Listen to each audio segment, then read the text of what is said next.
નમસ્કાર વિદ્યાર્થી મિત્રો, વેલકમ બેક માય ચેનલ. આપ સૌનું ફરી વખત દિલથી હાર્દિક સ્વાગત છે. આજે આપણે ધોરણ 12ની અંદર જે ચેપ્ટરની શરૂઆત કરેલી છે, રિપ્રોડક્શન ઇન ફ્લાવરિંગ પ્લાન્ટ, જેની અંદર પ્રીવિયસ લેક્ચરમાં આપણે વાત કરી ગયા કૃત્રિમ સંવર્ધનની. આજે આપણે જે ટોપિકની ચર્ચા એ કરવાના છે એ ટોપિક એક પોઈન્ટ સાથે સંલગ્ન છે, મીન્સ સંકળાયેલ છે, જે અગાઉ આપણે ટોપિક એ જોઈ ગયા, અને એ ટોપિક હતો બેવડા ફલનનો, ડબલ ફર્ટિલાઇઝેશનનો. આ ટોપિકની શરૂઆત કરતાં પહેલાં હું ફરી વખત તમને જણાવી દઉં કે જો તમે મારી ચેનલમાં નવા હો તો મારી ચેનલને સબસ્ક્રાઈબ એ કરવાનું ભૂલતા નહીં, જેથી તમને જે નવા વિડીયો છે એની નોટિફિકેશનો એ મળતી રહે અને તમે આમને આમ નીટ બેઝ માટે અપગ્રેડ એ થતા રહો એવી આશા એ આપણે રાખીએ. તો ટોપિકની શરૂઆત કરીએ. આજનો ટોપિક છે પશુફલન ઘટનાઓનો. પણ આ ટોપિક જ્યારે તમે જુઓ એ પહેલાં તમે બેવડા ફલનની રચના એકવાર જોઈ લેજો, અને ત્યારબાદ આ ટોપિક તરફ આવશો તો તમને આ પોઈન્ટ એ સરળતાથી સમજાઈ જશે. તો શરૂઆત કરીએ. પશ્વફલન ઘટનાઓ જોઈએ.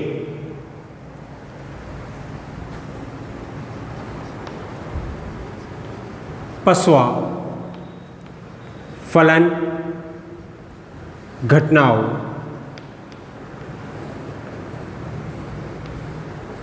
હવે પશ્વફલન ઘટનાઓ કોને કહેવાય? તો કે ફલન પછીની જે ઘટના છે એને આપણે પશ્વફલન ઘટનાઓ તરીકે લઈ શકીએ. બેવડા ફલન સુધીની જે ઘટના છે એ ફલનની થઈ, પણ હવે બેવડા ફલન પછીની જે ઘટના એ આપણે જોશું એને આપણે પશ્વફલન ઘટનાઓ તરીકે લઈ શકશું. પણ આ પોઈન્ટનો આધાર એ બેવડા ફલનને લઈને છે, એટલે આપણે ટોપિકની શરૂઆત ત્યાંથી જ કરશું કે બેવડા ફલનની ઘટના બાદ જોઈ ટોપિકની શરૂઆત એ આપણે કરીએ કે બેવડા ફલનની ઘટના બાદ, જ્યારે બેવડા ફલનની ઘટના એ પૂર્ણ થઈ ગયા બાદ, ખાસ કરીને અહીંયા આપણે દર્શાવી શકશું કે એને અનુસરીને જે બીજાશયનો ભાગ છે, બીજાશયનો ભાગ એ અંતે ફળમાં પરિણમશે. એટલે કે બીજાશય રૂપાંતરિત થઈ જશે. કેમાં? તો કે ફળમાં. આ બેવડા ફલન પછીની ક્રિયા છે, એટલે કે આ બધી ઘટનાઓ એ પશ્વફલન ઘટનાઓ છે કે જ્યાં બીજાશય એ અંતે રૂપાંતરિત થાય. કેમાં? તો કે ફળમાં. એવી જ રીતના અહીંયા આપણે દર્શાવીએ કે ખાસ કરીને જે અંડક છે એ અંડક એ અંતે કેમાં? તો કે અંડક એ અંતે બીજમાં પરિણમે. એવી જ રીતના અહીંયા આપણે ત્રીજી ક્રિયા દર્શાવીએ કે જે અંડકાવરણ છે એ અંડકાવરણ એ અંતે કેમાં? તો કે બીજાવરણમાં. જે અંડક આવરણો હતા, આપણે કીધું કે 1 થી 2 અંડક આવરણ આવેલા હોય ભ્રૂણપૂટમાં, એ અંડક આવરણ એ અંતે કેમાં પરિણમશે? તો કે બીજાવરણમાં. એવી જ રીતના હજી અહીંયા આપણે દર્શાવીએ કે ખાસ કરીને જે યુગ્મનજ છે એ અંતે કેમાં? તો કે ભ્રૂણમાં. તો અહીંયા આપણે દર્શાવશું કે ખાસ કરીને યુગ્મનજ જે અંતે ભ્રૂણમાં રૂપાંતરિત થશે। અને વિદ્યાર્થી મિત્રો, આપણે ખ્યાલ છે કે જ્યારે આપણે સંપૂર્ણ ભ્રૂણપૂટની રચના એ જોતા હતા ત્યારે આપણે કીધું હતું કે મધ્યમાં આવેલ જે કોષ છે એને આપણે કેન્દ્રસ્થ કોષ તરીકે લેતા હતા, જે અગત્યનો ભાગ હતો। અને અહીંયા એ જ ભાગ એ આપણે દર્શાવીએ કે ખાસ કરીને જે કેન્દ્રસ્થ કોષ છે એ કેન્દ્રસ્થ કોષ એ અંતે ભ્રૂણપોષમાં પરિણમશે। કેન્દ્રસ્થ કોષ એ અંતે ભ્રૂણપોષની અંદર પરિણમશે। તો આ તમામનું રૂપાંતરણ થઈ જશે બેવડા ફલન બાદ। આજનો જે આપણો મુખ્ય ટોપિક છે એ ખાસ કરીને ભ્રૂણપોષને લઈને છે। અહીંયા આજે જે સંપૂર્ણ ચર્ચા એ આપણે કરશું એ ભ્રૂણપોષને લઈને છે। ટોપિક એ આપણા માટે અગત્યનો છે, નીડ બેઝ માટે પણ અને બોર્ડ એક્ઝામ માટે પણ, એટલે ખાસ ધ્યાન રાખજો। હવે અહીંયા આપણે દર્શાવશું કે જે આપણે વાત કરીએ છીએ આ કોષની, જેને આપણે કેન્દ્રસ્થ કોષ કહીએ છીએ, એટલે અહીંયા આપણે દર્શાવીએ કે જે કેન્દ્રસ્થ કોષ છે જે મોટા ભાગે 2n સ્વરૂપે હોય, દ્વિતીય સ્વરૂપે કેન્દ્રસ્થ કોષ એ નર જનન કોષ। નર જનન કોષ એટલે કે નરજન્યુ જે n સ્વરૂપે હશે। કેન્દ્રસ્થ કોષ એ નરજનન કોષ સાથે જોડાયા બાદ તે ફલન પામી 3n સ્વરૂપે જોવા મળે। ફલન પામી અને 3n સ્વરૂપે જોવા મળશે। એટલે કે આ જે કોષ છે દ્વિતીય, આ એકકીય અને એના દ્વારા બંને ભેગા થાય તો એના દ્વારા તૃતીય સ્વરૂપની રચના એ જોવા મળશે। Point clear? કમ્પ્લીટ સુધી જ્યારે કેન્દ્રસ્થ કોષ અને નરજનન કોષ જોડાશે એટલે અહીંયા જે બનતી રચના છે એ 3n સ્વરૂપની હશે, એટલે કે તૃતીય સ્વરૂપની જોવા મળશે। જેને આપણે કયા તરીકે ઓળખી શકશું તો કે એની અંદર જેમાં ખાસ કરીને નિર્માણ પામતી જે રચના છે, એક રચના જે અહીંયા આપણે જોશું એ PEN ની થશે। PEN ની PEN એટલે શું? તો અહીંયા આપણે દર્શાવીએ કે PEN મતલબ પ્રાથમિક ભ્રૂણ પોષ કોષ કેન્દ્ર। વિદ્યાર્થી મિત્રો, આ ખાસ ધ્યાન રાખજો કે PEN મતલબ પ્રાથમિક ભ્રૂણપોષ કોષ કેન્દ્ર। અંગ્રેજીમાં કેવું હોય તો P means primary, E means endosperm અને N means nucleus. Primary means પ્રાથમિક, એન્ડોસ્પર્મ મીન્સ ભ્રૂણપોષ અને ન્યુક્લિયસ મીન્સ કોષ કેન્દ્ર। કે અંદર જે કોષ કેન્દ્ર જોવા મળશે એ કોષ કેન્દ્ર પ્રાથમિક ભ્રૂણપોષ કોષ કેન્દ્ર તરીકે ઓળખાશે। જ્યારે ત્યાં આવેલો જે કોષ છે ત્યાં જોવા મળતો જે કોષ છે એ કોષ PEC તરીકે ઓળખાશે। કયા તરીકે? PEC તરીકે ઓળખાશે। PEC મીન્સ શું? તો કે પ્રાથમિક ભ્રૂણ પોષ કોષ તરીકે ઓળખાશે। પ્રાથમિક ભ્રૂણ પોષ કોષ તરીકે ઓળખાશે, એટલે કે પ્રાઇમરી એન્ડોસ્પર્મ સેલ તરીકે એને ઓળખવામાં આવશે। તો અહીંયા બે ક્રિયા થઈ કે જે કોષ કેન્દ્ર છે એને આપણે PEN કહેશું અને જે સંપૂર્ણ કોષ બને છે એને આપણે પીઈસી તરીકે ઓળખશું. Point clear? ખ્યાલ આવી જશે.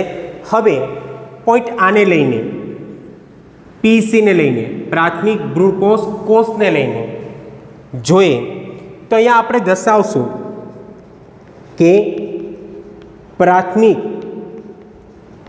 ભ્રૂણકોષ કોષ એ વારંવાર વિભાજન પામી અને તિતકીય ભ્રૂણકોષ પેશીની રચના કરે છે. ભ્રૂણકોષ પેશીની રચના કરે છે.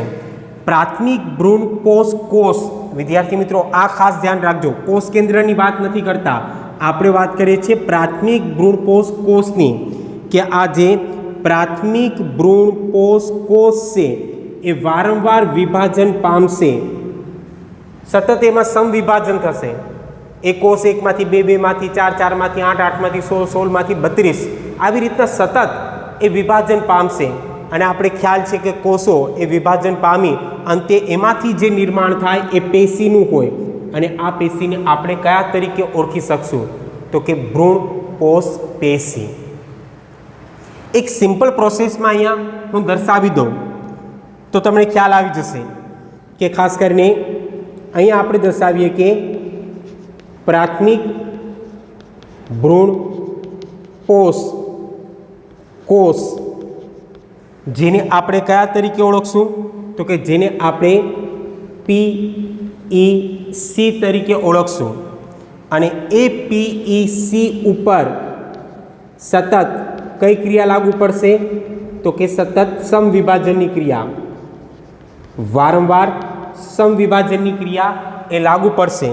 અને અંતે જે નિર્માણ થશે એને આપણે ભ્રૂણકોષ પેશી તરીકે ઓળખી શકશું.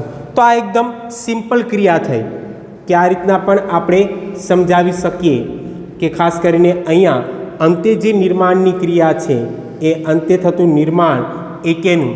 તો કે ભ્રૂણકોષ પેશીનું. ભ્રૂણકોષ પેશીનું નિર્માણ એ થતું જોવા મળશે. આ જે નિર્માણ પામતી ભ્રૂણકોષ પેશી છે એ ખોરાકથી સમૃદ્ધ હોય છે. અહીંયા પોઈન્ટ એ આપણે દર્શાવીએ કે આ ભ્રૂણકોષ પેશી એ ખોરાકથી સમૃદ્ધ હોય છે. વિદ્યાર્થી મિત્રો આ ખાસ ધ્યાન રાખજો કે આ જે ભ્રૂણકોષ પેશી છે એ ખોરાકથી સમૃદ્ધ હોય છે. એટલે એની અંદર સંચિત ખોરાક એ જોવા મળતો હોય છે, સંગ્રહિત ખોરાક એની અંદર જોવા મળતો હોય છે. એ ખોરાક કેવા સ્વરૂપે હશે જેની ચર્ચા આપણે આગળ કરશું કે એ ખોરાક કાર્બોદિત સ્વરૂપે હશે, પ્રોટીન સ્વરૂપે હશે, ચરબી સ્વરૂપે હશે કે અન્ય કોઈ સ્વરૂપે હશે, જેની ચર્ચા એ આગળ આપણે કરશું. પણ હાલ પૂરતી આપણે એટલું રાખશું કે આ જે ભ્રૂણકોષ પેશી છે એ ખોરાકથી સમૃદ્ધ હોય છે, સંચિત ખોરાક એમાં જોવા મળતો હોય છે. અને જેને લઈને ખાસ કરીને જો એનું કાર્ય એ જોવા જઈએ કે આ ભ્રૂણકોષ પેશીનું કાર્ય શું? તો કે એનું કાર્ય છે ભ્રૂણને પોષણ પૂરું પાડવાનું. અહીંયા આપણે દર્શાવીએ છીએ કે એનું કાર્ય શું છે? તો કે એનું કાર્ય છે ભ્રૂણને પોષણ એ પૂરું પાડે છે. આ જે ભ્રૂણ છે એને પોષણ એ પૂરું પાડવાનું કાર્ય એ કોણ દર્શાવશે? તો કે દર્શાવશે ભ્રૂણકોષ પેશી. પણ તમારો એટલો ક્લિયર? સૌથી અગત્યની બાબત વિદ્યાર્થી મિત્રો કે ખાસ કરીને સૌથી પહેલું નિર્માણ એ ભ્રૂણકોષનું થાય અને પછી નિર્માણ એ ભ્રૂણનું થાય.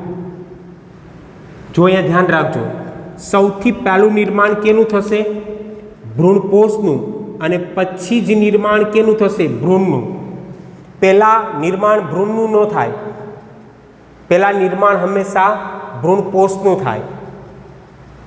અને ભ્રૂણપોષને લઈને જો અહીંયા આપણે પોઈન્ટ દર્શાવીએ તો તમે વધુ સરળતાથી સમજી શકશો કે ખાસ કરીને ભ્રૂણપોષની ક્રિયાને આપણે દર્શાવીએ તો ભ્રૂણપોષની અંદર જે પેશી છે એ પેશીનો વિકાસ એ ભ્રૂણના વિકાસ પહેલાં જોવા મળશે. અહીંયા હું દર્શાવું છું ભ્રૂણપોષમાં જે આવેલી પેશી છે, ભ્રૂણપોષ પેશી, આ ભ્રૂણપોષ પેશીનો વિકાસ એ ભ્રૂણના વિકાસ પહેલાં થઈ જાય છે, જેથી ભ્રૂણને પોષણ એ પ્રાપ્ય થઈ શકે. આ પોઈન્ટ અગત્યનો છે, ધ્યાન રાખજો કે આ પેશીનો વિકાસ એ ભ્રૂણના વિકાસ પહેલાં થઈ જાય, જેથી ભ્રૂણને પોષણ પ્રાપ્ત થઈ શકે, જેથી ભ્રૂણને પોષણ એ પ્રાપ્ય થઈ શકે. ભ્રૂણને પોષણની જરૂર પડે અને પોષણ ક્યાંથી મેળવે? તો કે ભ્રૂણપોષના ભાગેથી, કારણ કે ત્યાં પેશી છે એટલે એ પેશીમાંથી ખોરાક મેળવશે અને ભ્રૂણનો વિકાસ એ આગળ વધશે. તો આ પોઈન્ટ એ ખાસ ધ્યાન રાખજો કે સૌથી પહેલો વિકાસ એ ભ્રૂણપોષનો અને પછી વિકાસ એ ભ્રૂણનો. Point clear? આ ભ્રૂણપોષના વિકાસના આધારે ખાસ કરીને એના પ્રકાર એ દર્શાવવામાં આવેલા છે.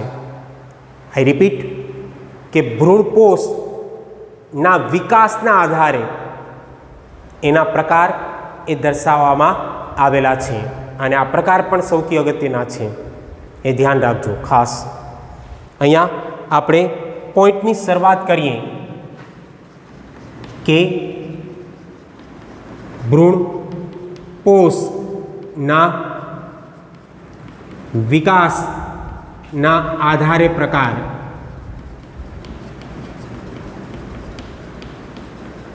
ભ્રૂણપોષના વિકાસના આધારે પ્રકાર એ જોવા જઈએ તો કુલ 3 પ્રકાર છે વિદ્યાર્થી મિત્રો.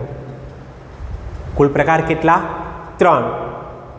એક છે મુક્ત કોષ કેન્દ્રીય ભ્રૂણપોષ, એક મુક્ત કોષ કેન્દ્રીય ભ્રૂણપોષ, બીજું છે કોષીય ભ્રૂણપોષ અને ત્રીજું છે હેલોબિયલ ભ્રૂણપોષ.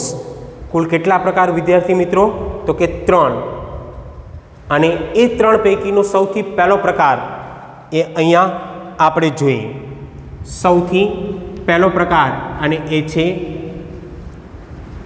મુક્ત કોષ કેન્દ્રીય ભ્રૂણપોષ. મુક્ત કોષ કેન્દ્રીય ભ્રૂણપોષ. અહીંયા એક બાબત તમને ક્લિયર થઈ જવી જોઈએ કે જ્યાં કોષ કેન્દ્ર મુક્ત હોય એ ભ્રૂણપોષને મુક્ત કોષ કેન્દ્રીય ભ્રૂણપોષ કહેવાય. જ્યાં કોષ કેન્દ્ર એ મુક્ત હોય એ ભ્રૂણપોષને મુક્ત કોષ કેન્દ્રીય ભ્રૂણપોષ એ કહેવાય. અહીંયા સૌથી પહેલી બાબત એ આપણે દર્શાવીએ, અહીંયા આવીએ કે પ્રાથમિક ભ્રૂણપોષ કોષ કેન્દ્ર, જો કોષ નહીં, ધ્યાન રાખજો, પ્રાથમિક ભ્રૂણપોષ કોષ કેન્દ્ર એટલે કે PN. અહીંયા આપણે દર્શાવીએ છીએ કે પ્રાથમિક ભ્રૂણપોષ કોષ કેન્દ્ર જેને આપણે કયા તરીકે ઓળખશું? તો કે જેને આપણે PEN તરીકે ઓળખી શકશું. અહીંયા હું દર્શાવી દઉં છું કે PEN પ્રાથમિક ભ્રૂણપોષ કોષ કેન્દ્ર એ વારંવાર વિભાજન પામે. આ જે કોષ કેન્દ્ર છે એ વારંવાર વિભાજન પામશે અને વારંવાર વિભાજન પામી એ અહીંયા આપણે દર્શાવીએ કે મોટી સંખ્યામાં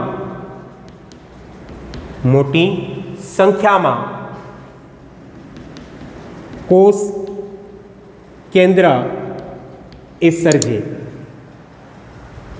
મોટા પ્રમાણમાં કે મોટી સંખ્યામાં કોષ કેન્દ્રની જોવા મળે. જ્યારે કોઈ આવી ક્રિયા એ આપણે દર્શાવીએ ત્યારે આ ભ્રૂણપોષને આપણે મુક્ત કોષ કેન્દ્રીય ભ્રૂણપોષ તરીકે ઓળખી શકશું. હું એક ફિગર ડ્રો કરું અને એના દ્વારા આપણે એક સંપૂર્ણ પોઈન્ટને સમજવાનો પ્રયાસ કરીએ કે ખાસ કરીને એના દ્વારા આખો પોઈન્ટ છે જે આપણે સમજીએ કે આ પોઈન્ટ એ કેવા શું માગે છે. અહીંયા આપણે દર્શાવીએ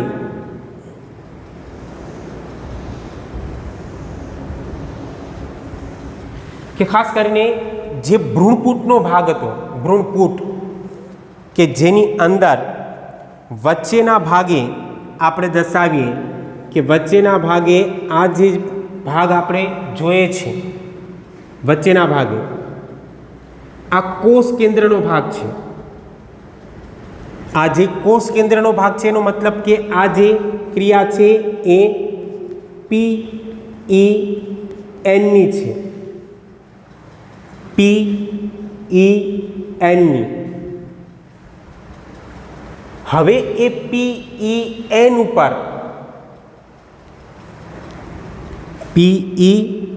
ઉપર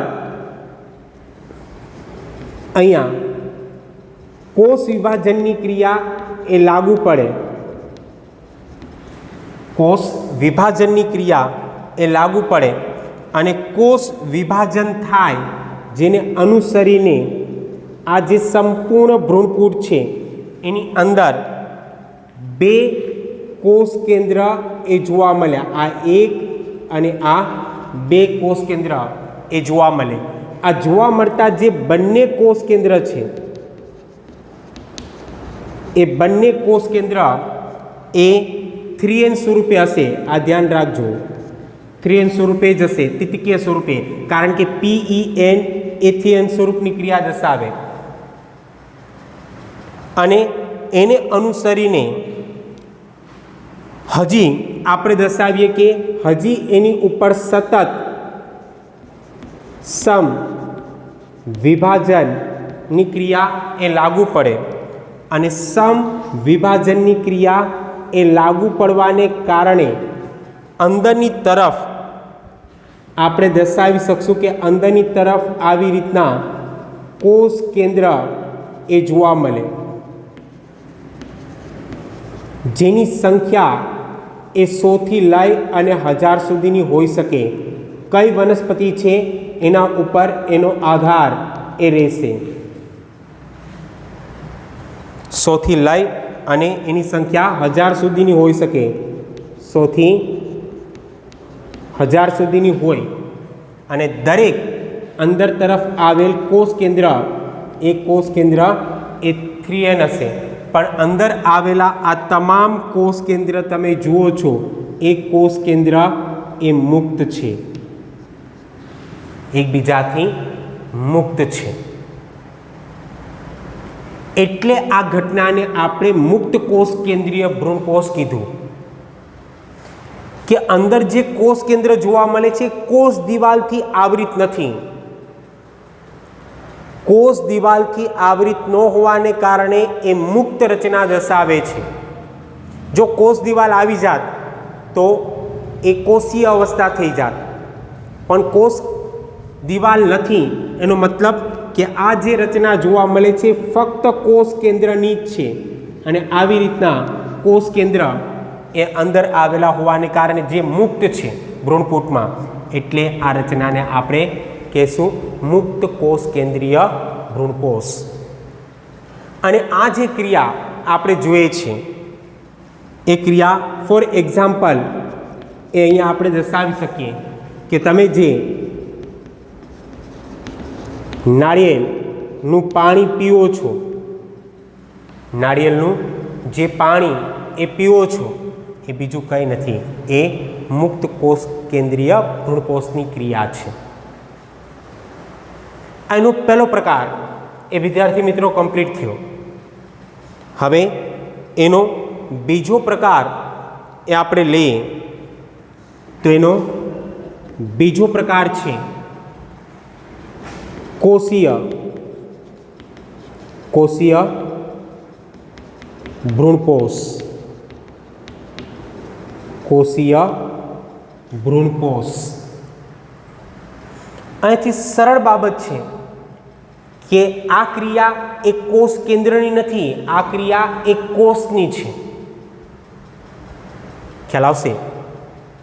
એટલે એ કોષ દ્વારા જે ભ્રૂણકોષનું નિર્માણ થાય એને કોષીય ભ્રૂણકોષ એ આપણે કહી શકીએ. અહીંયા પણ સેમ એ જ ક્રિયા એ રહેશે. અહીંયા પણ આપણે એ જ દર્શાવશું. અહીંયા જે પ્રાથમિક ભ્રૂણકોષ કોષ કેન્દ્ર છે એની જગ્યાએ અહીંયા આપણે કોને લેશું તો કે પ્રાથમિક ભ્રૂણકોષ કોષને લેશું. એટલે કે PENની જગ્યાએ આપણે કોને લેશું? PECને. તો અહીંયા આપણે દર્શાવીએ કે પ્રાથમિક ભ્રૂણકોષ કોષ જેને આપણે PEC તરીકે ઓળખીએ છીએ.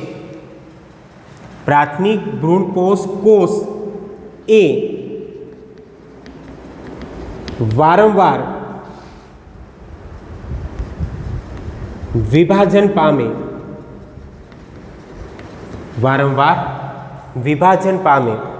અને વારંવાર એ વિભાજન પામી મોટી સંખ્યામાં કોષ એ સર્જે. મોટી સંખ્યામાં કોષનું નિર્માણ એ દર્શાવે. જો અહીંયા કોષ છે, ઓલી બાજુ કોષ કેન્દ્ર હતું, આ બેમાં ડિફરન્ટ છે કે અહીંયા કોષ કેન્દ્રનું સર્જન થતું હતું, અહીંયા ફક્ત સર્જન એકેનું થશે કોષનું. જો આ ક્રિયા જોવા મળે તો આપણે કહી શકીએ કે આ ક્રિયા એ કોષીય ભ્રૂણકોષની થશે. એની પણ આપણે ફિગર એ જોઈએ તો ખાસ કરીને આપણે અહીંયા એ ક્રિયા પણ દર્શાવી શકશું કે એક સંપૂર્ણ ક્રિયા જેની જોવા જઈએ તો બિલકુલ આના જેવી જ છે. ફેર કેટલો છે એ જ જોવાનો છે કે અહીંયા આપણે દર્શાવીએ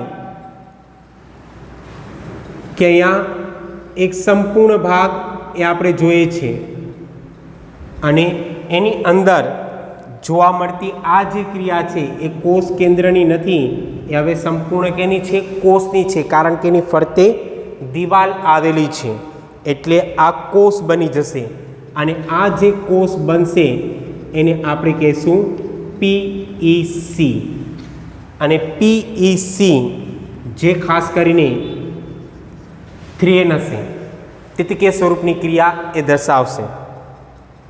અહીંયા પણ સેમ ક્રિયા લાગુ પડશે કે અહીંયા સૌથી પહેલાં કોષ વિભાજનની ક્રિયા લાગુ પડશે. એટલે કે કોષ વિભાજન જેમાંથી એક કોષમાંથી બે કોષ બનશે. એટલે અહીંયા આપણે દર્શાવશું કે આ ભ્રૂણપૂટની અંદર બે કોષનું નિર્માણ થશે, આ એક અને આ બે કોષ કે જેની અંદર પણ કોષ કેન્દ્ર હશે. કમ્પ્લીટ અહીં સુધી. અને હજી સતત સમવિભાજનની ક્રિયા એ લાગુ પડે. સમવિભાજન એ લાગુ પડશે અને એના કારણે ખાસ કરીને આપણે અહીંયા દર્શાવશું કે જે ભ્રૂણપૂટનો ભાગ છે એ ભ્રૂણપૂટની અંદર આવી રીતના જે કોષ કેન્દ્ર છે એ કોષ કેન્દ્ર એ કોષ દિવાલથી આવૃત થયેલ હશે. આવી રીતના કોષ દિવાલથી એ આવૃત થયેલ જોવા મળશે. અને આ સંપૂર્ણ ક્રિયા જે આપણે જોઈએ છે એ કોષની છે. અને એ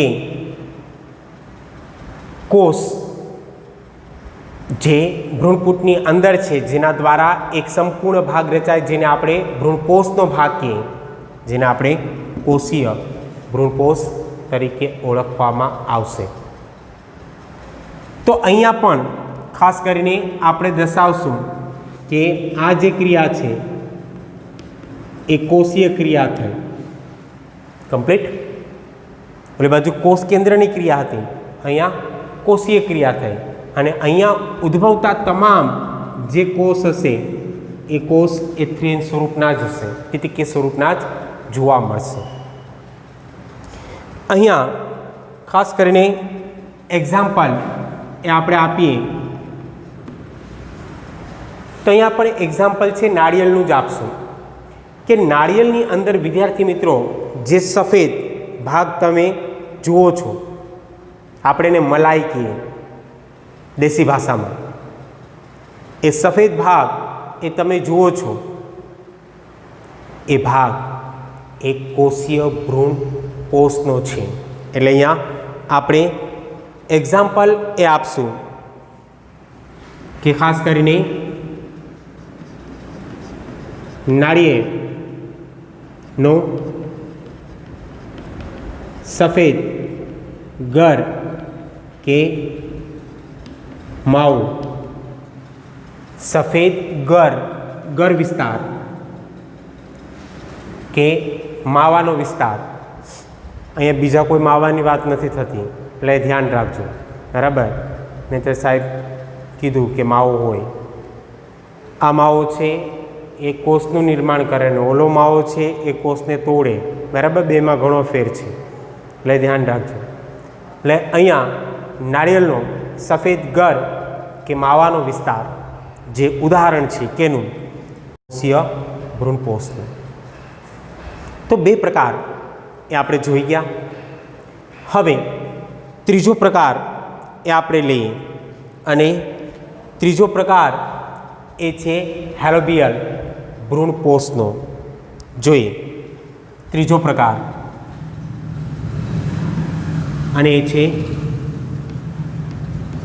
હેલોબિયલ ભ્રૂણપોષ. હેલોબિયલ ભ્રૂણપોષ. આમ જોવા જઈએ તો હેલોબિયલ એ બેનું મિશ્રણ છે. કેનું? તો કે મુક્ત કોષ કેન્દ્રીય ભ્રૂણપોષ અને કોષીય ભ્રૂણપોષનું મિશ્રણ, જેને હેલોબિયલ તરીકે આપણે ઓળખી શકીએ. અહીંયા આપણે પહેલાં લખાણની ક્રિયા જોઈ લઈએ. અને લખાણ એ શું થશે તો કે બે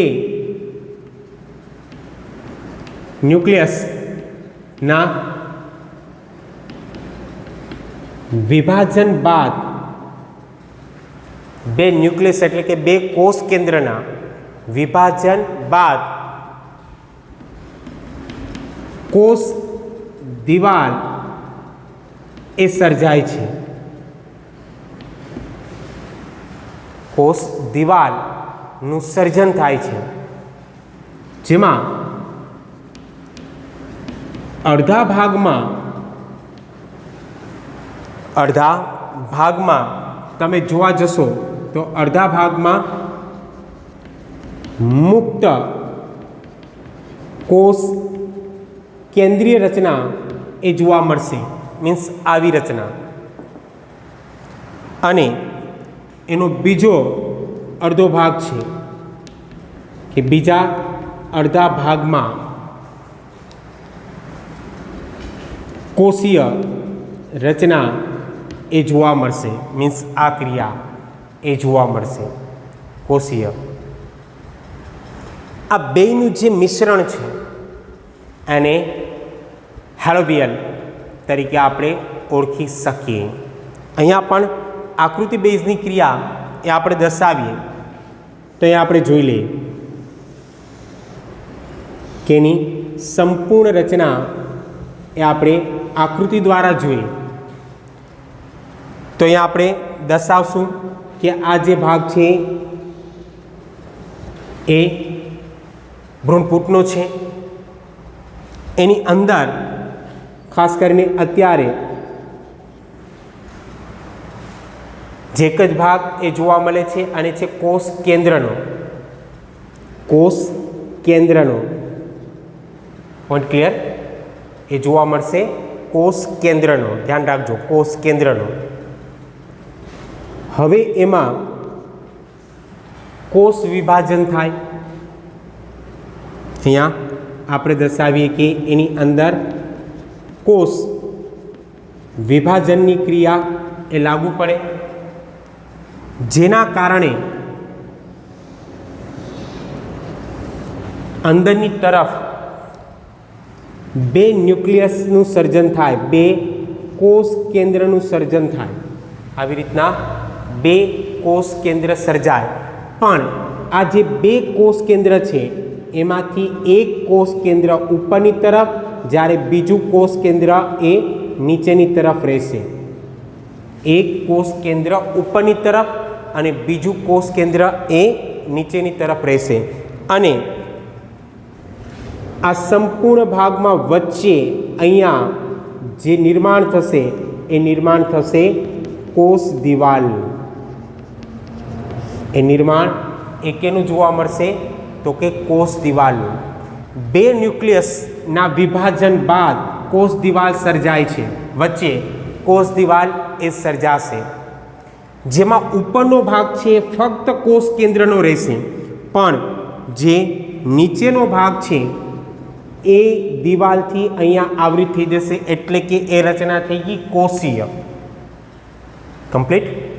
અને હજી સતત વિભાજનની ક્રિયા એ આગળ વધે, સમવિભાજનની, અને એને અનુસરીને અહીંયા એ આપણે જોવા જઈએ કે વચ્ચે તો દિવાલ એ જોવા મળશે જ. આવી રીતના કોષ દિવાલ એ જોવા મળશે. જ્યારે ઉપરની તરફ આવી રીતના મુક્ત કોષ કેન્દ્ર એ જોવા મળશે. મુક્ત કોષ કેન્દ્ર એ આવેલા હશે. પણ નીચેની તરફ જે જોવા મળશે આવી રીતના કોષ હશે, અને એ કોષની અંદર ખાસ કરીને કોષ કેન્દ્ર એ જોવા મળતું હશે કે આની અંદર આવી રીતના કોષ કેન્દ્ર એ આવેલું હશે. એટલે વિદ્યાર્થી મિત્રો, ઉપર તમે જોવા જશો તો મુક્ત કોષ કેન્દ્રીય રચના થઈ અને નીચેની તરફ કોષીય રચના થઈ. આ બે રચના એ એકબીજાથી અલગ પડશે. આ જે ક્રિયા થઈ એ મુક્ત કોષ કેન્દ્રીય થઈ, અને આ તરફ જે રચના જોવા મળી એ કોષીય થઈ. બેનું મિશ્રણ, જેને હેલોબિયલ કહેવાય. અને આ ક્રિયા એ એલિસ મેટેલસમાં જોવા મળે. ઉદાહરણ ખાસ ધ્યાન રાખજો અહીંયા કે આ ક્રિયા એ કેમાં જોવા મળશે? તો કે ફોર એક્ઝામ્પલ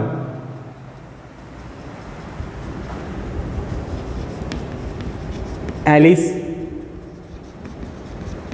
મેટેલસ જે એક દળી વનસ્પતિ છે કે જેની અંદર ખાસ કરીને હેલોબિયલ ભ્રૂણપોષની ક્રિયા એ જોવા મળે. તો ત્રણ પ્રકાર એ આપણે જોઈ ગયા. અને હજી જો પ્રકાર લેવા જઈએ તો એ પ્રકાર છે વપરાશના આધારે. વપરાશના આધારે ભ્રૂણપોષના પ્રકારો. વપરાશના આધારે ભ્રૂણપોષના પ્રકારો. અહીંયા બહુ ટૂંકમાં જણાવી દઉં છું, આપણી પાસે પૂરતી જગ્યા પણ નથી, પણ ટૂંકમાં જણાવી દઈએ કે ખાસ કરીને સૌથી પહેલી ક્રિયા લઈએ કે ભ્રૂણપોષ એ ભ્રૂણના વિકાસ દરમિયાન સંપૂર્ણ વપરાઈ જાય. ભ્રૂણનો વિકાસ જ્યારે થતો હોય અને ત્યારે ભ્રૂણપોષ એ સંપૂર્ણ વપરાઈ જાય, એટલે કે એ ભાગ એ સંપૂર્ણ કેવો બની જાય તો કે આલ્બ્યુમિન વગરનો, આલ્બ્યુમિન મુક્ત થઈ જાય, આલ્બ્યુમિન રહિત એ જોવા મળે કે જ્યાં સંપૂર્ણ ભ્રૂણપોષનો ભાગ એ વપરાઈ જાય છે.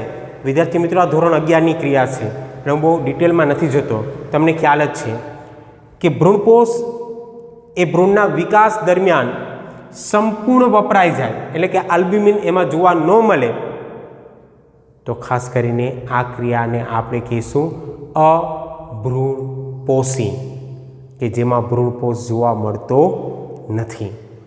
એટલે આ ક્રિયાને આપણે કહીશું અભ્રૂણપોષી.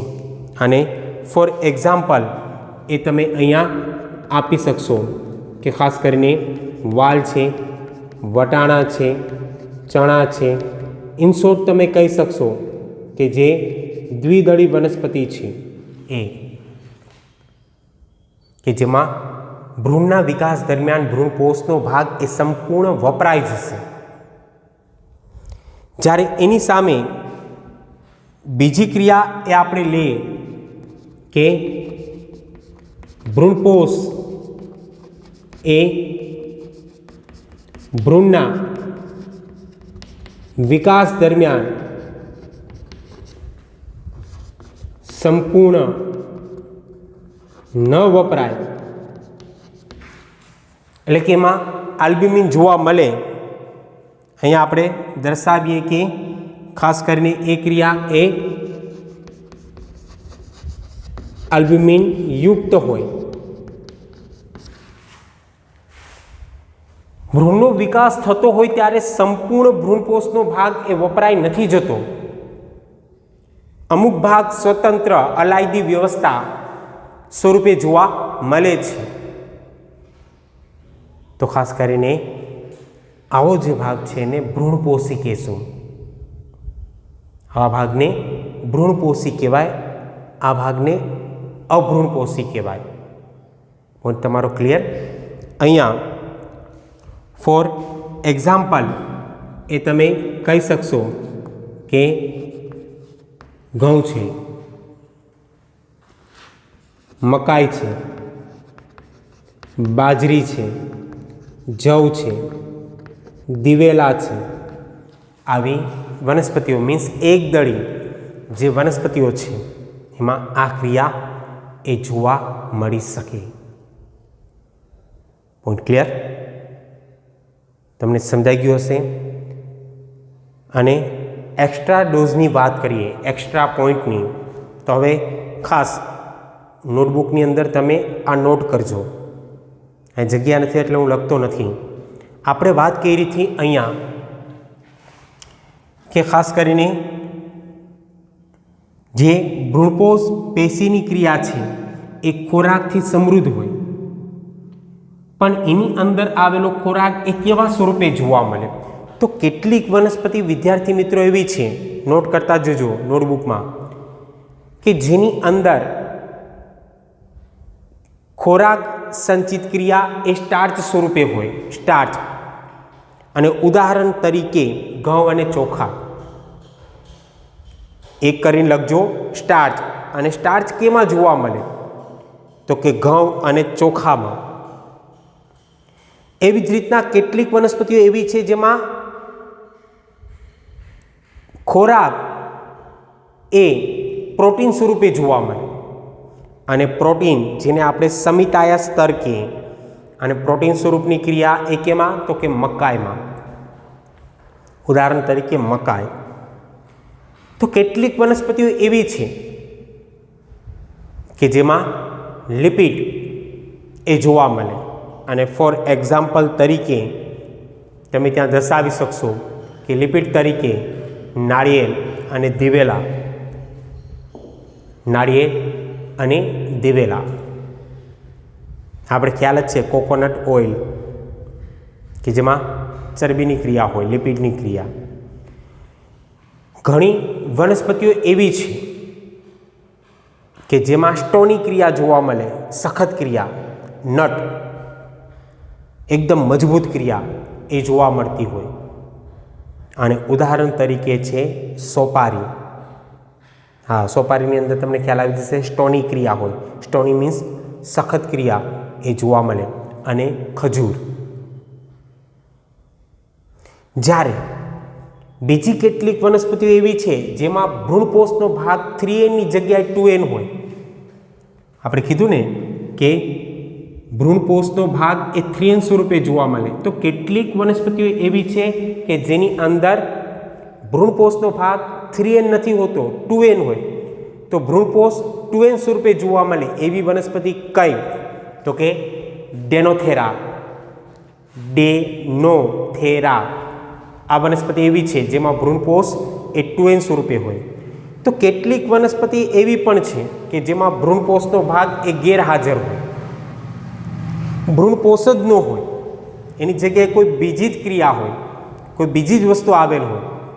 અને એવી બે વનસ્પતિ છે, એક ઓર્કિડ અને બીજી છે સિંગોળા. ઓર્કિડ અને સિંગોળા આ બે એવી વનસ્પતિ છે કે જેમાં ભ્રૂણપોષનો ભાગ ગેરહાજર હશે. વિદ્યાર્થી મિત્રો, આ એક્સ્ટ્રા પોઈન્ટની વાત એ મેં કરી. આશા રાખું કે આ પોઈન્ટ એ તમને સમજાઈ ગયો હશે. સમજાઈ ગયો હોય તો લાઈક કરજો, શેર કરજો અને ખાસ કરીને કોમેન્ટ કરવાનું ભૂલતા નહીં. આજનો લેક્ચર અહીં સુધી જ. ફરી મળશું. Thank you. ધન્યવાદ.